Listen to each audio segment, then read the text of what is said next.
नेपाल में बादल फटने की घटना, तराई वाले क्षेत्रों में मूसलाधार बारिश होने की वजह से नदियों के उफान और बांधों से बड़े पैमाने पर पानी छोड़े जाने से उत्तर प्रदेश के 7 जिलों में बाढ़ का कहर टूट पड़ा है, जिससे करीब 4 लाख लोग प्रभावित हुए हैं। वहीं उत्तराखंड में बाढ़ से करीब 22 लोगों की मौत हो चुकी है और कई लोग लापता हैं। बिहार में भी बाढ़ के खतरे को देखते हुए 9 जिलों को अलर्ट जारी कर दिया गया है।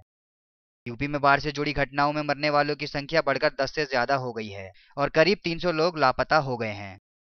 राज्य के बहराइच, लखीमपुर खीरी और श्रावस्ती जिले बाढ़ से सबसे ज्यादा प्रभावित हुए हैं। जिला प्रशासन के अनुसार इन जिलों में राप्ती और घाघरा नदियों का जलस्तर खतरे के निशान से ऊपर चले जाने से करीब 500 गांव जलमग्न हो गए हैं। News point bureau.